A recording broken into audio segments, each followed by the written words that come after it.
Kollektiiv ja meeskond olid minu jaoks pikki aastaid olnud sünonüümid. Kuni mõned aastad tagasi sattusin ühele koolitusele, kus see arusaamine natukene täpsustus. Nimelt kutsuti mind läbi viima ühte koolitust ühe riigiasutuse juhtkonnale, kus oli tippjuht vahetunud ja ta oli komplekteerimas uut juhtkonda. Seal oli vanemaid liikmeid, aga ka palju uuemaid liikmeid ja otsustati siis minna 2-päevasele meeskonna väljasõidule. Ja tegime seal erinevaid harjutusi, erinevaid arutelusid, rääkisime meeskonnast, meeskonna tundest, ühistest eesmärkidest, kui ootamatult üks juhtkonna liige katkestas mind ja ütles, et ma ei saa aru, mis meeskonnast te kogu aeg räägite. Riigiasutustes ei ole meeskonnad.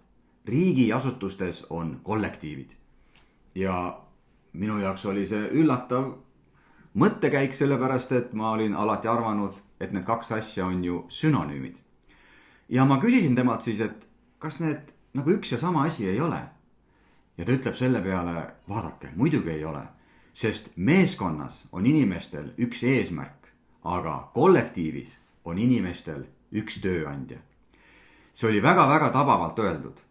Ja ka see uus tippjuht vaatas selle peale sellise kummastava pilguga ja väikse küsimusega pilgus, et me mõtlesin, et me ajame siin ühte asja, aga tuleb välja, et me käime lihtsalt ühes kohas tööl. Paljud inimesed tunnevad, et kuigi me oleme justkui ühes kohas töötavad inimesed ja meil võiks ideaalis olla ka see ühine eesmärk, aga kui me vaatame, kuidas me igapäevaselt tegelikult üksteisega käitume, kui palju me sellist sisulist koostööd teeme, kui palju meil on avatust, usaldust, dialoogi, pühendumust ühise edu nimel, mitte ainult oma isikliku edu nimel, siis arvatavasti nii mõnelgi meist võib tekkida küsimus, et kas selles kontekstis oleme me kollektiiv või oleme me meeskond.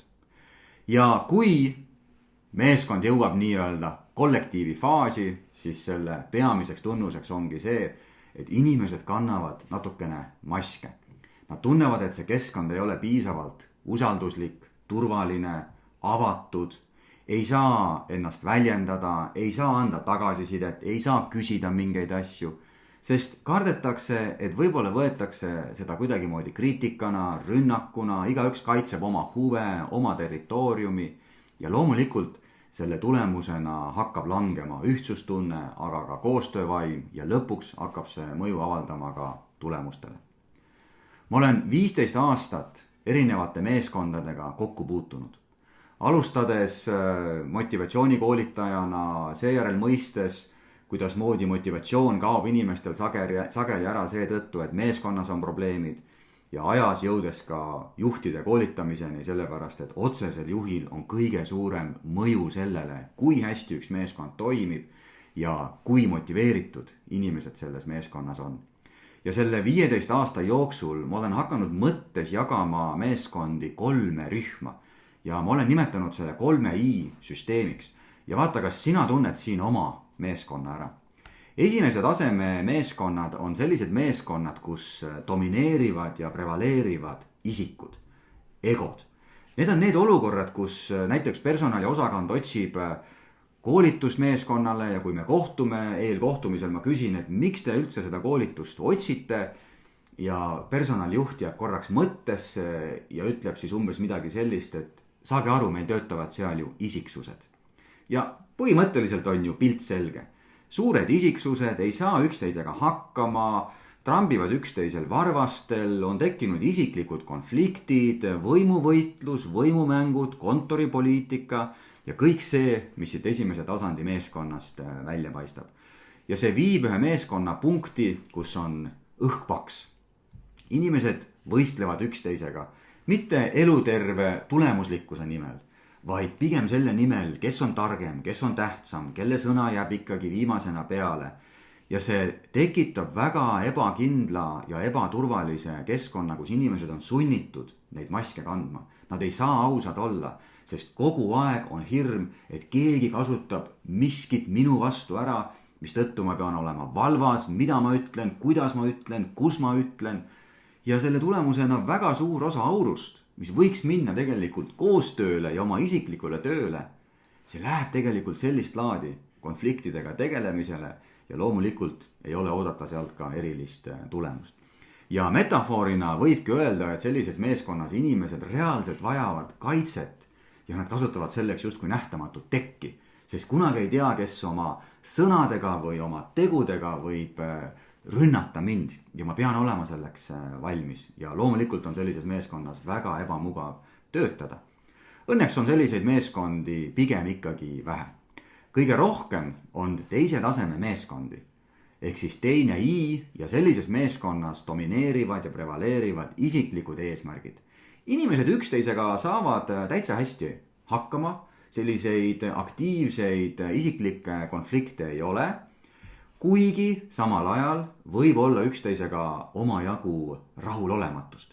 Ja seetõttu on tekkinud pinged ja konfliktid mitte inimeste, vaid rollide vahel.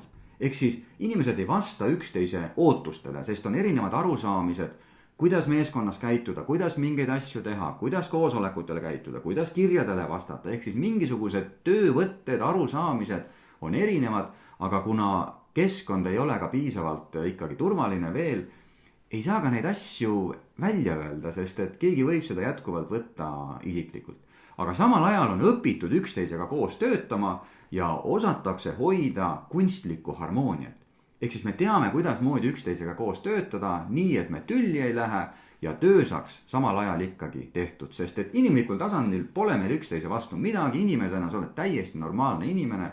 Aga võt selles rollis tegelikult ma ideaalis näeksin, et sa võiksid asju nii teha ja neid asju teisiti teha.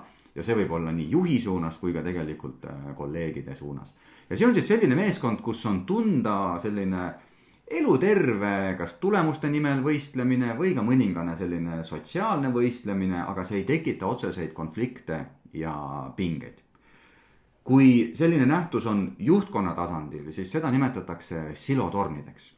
Ehk siis on mingisugused justkui tornid tekkinud, igal tornil on oma nii-öelda vaht ja selles tornis ehk siis valdkonnas võivad asjad olla täitsa hästi, aga seal valdkondade vahel ehk siis osakondade vahel ei liigu info piisavalt, ei ole piisavalt sünergiat, ei ole piisavalt koostöövaimu ja loomulikult sellises organisatsioonis kandub see organisatsiooni sügavamatele kihtidele välja, mis tähendab seda, et ka seal võib-olla inimesed ei tee piisavalt koostööd ja ei tekita seda sünergiat.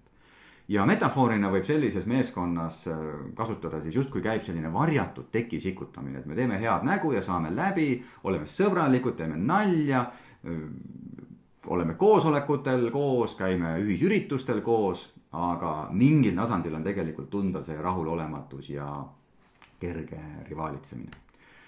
Ja kolmanda taseme meeskonnad on siis sellised meeskonnad, kus domineerivad ja prevaleerivad isetud eesmärgid. Need on need meeskonnad, kus need isiklikud vajadused, huvid on allutatud nendele ühistele eesmärkidele, milleks tegelikult on meeskond loodud.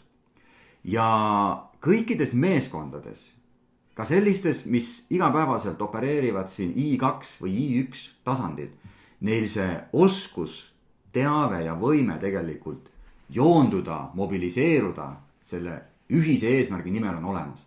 Ja kuidas ma seda nii kindlalt saan väita, on see, et meeskonnakoolitustel me paneme inimesed tegema erinevaid harjutusi, väljakutseid. Ja kuna seal on inimestel päriselt see ühine eesmärk, siis see harjutus toob välja nende tegeliku potentsiaali. Ja see on sageli ka inimeste endi jaoks üllatav, kui hästi nad saavad millegagi hakkama, kui neid päriselt liidab ühine eesmärk. Aga kuna siin teisel tasandil on neil natukene erinevad eesmärgid tööalaselt ja esimesel tasandil on neil päris erinevad eesmärgid, huvid, vajadused isiklikul tasandil ja neid ei suudeta allutada sellele ühisele eesmärgile, siis seepärast tegelikult ka seal tasandil probleemid on. Nii et kunagi ei ole küsimus selles, kas see meeskond oskab koostööd teha ja kas ta suudab koostööd teha, vaid küsimus on lihtsalt, kas meil on piisavalt seda ühtsustunnet, meeskonna tunnet selleks, et liikuda koos selle ühise eesmärgi nimel. Ja kui nüüd meeskond tõuseb sellele tasemele, siis ta leiab üles varjatud ressursid. See tähendab seda, et keskkond on muutunud piisavalt avatuks, turvaliseks, konstruktiivseks, et me julgeme rääkida, me julgeme oma rahulolematuse põhjusel välja tuua, me julgeme öelda üksteisele asju välja, mis aitaks seda sünergiat tuua ja luua. Ja me teeme seda sellisel viisil, mis ei ole ründav, kriitiline, vaid see aitab liita inimesi ja joondada nad selle ühise eesmärgi nimel. Ja loomulikult on kõige olulisemaks tunnuseks sellises meeskonnas psühholoogiline turvalisus ja valmisolek teha isiklikke ohverdusi, mis tähendabki seda, et sa allutad oma isiklikud vajadused, eesmärgid, mis muidu on nii tähtsad ja kallid, sellele ühisele eesmärgile, sest et teadvustatakse, et lõpuks sellepärast on meid siia meeskonda ju kutsutud. Ja meeskonnatunde suurendamine koolitusel, ma pakun kõikidele osalejatele just nimelt selle kogemuse. Et küsimus ei ole selles, et kas te teate, kuidas koos töötada, vaid küsimus on selles, kas te piisavalt usute sellesse ühisesse eesmärki. Kas te üldse teadvustate, mis see ühine eesmärk on? Kas te teadvustate oma rolli selles meeskonnas, milleks on tegelikult ju, teid on kutsutud siia, et seda ühist edu toetada.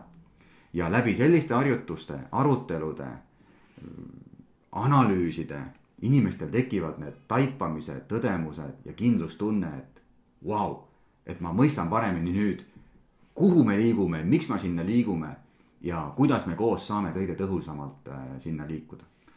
Ja kui vaadata seda läbi metafoori, siis esimesel tasandil ongi selline nähtamatu tekk, mida sa vajad kaitseks.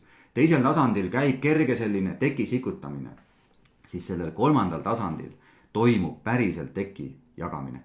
Loomulikult ei juhtu see üleöö, selleks on vaja teatud protsessid läbi viia, teatud harjutused läbi viia ja sellega me sellel koolitusel ka algust teeme. Ma lükkan nii-öelda selle töö sulle kui juhina lahti. Me teeme mingisugused harjutused, mingisugused analüüsid läbi, et tekib selgust paremini, mis see ühine eesmärk on, mis see põhjanael on ja mille nimel me tegelikult siin töötame. Ja peale koolitust jätan ma ka teatud järeltegevused teile, et sa saad juhina võtta ja minna edasi selle energia pealt, mille me seal meeskonna koolitusel loome.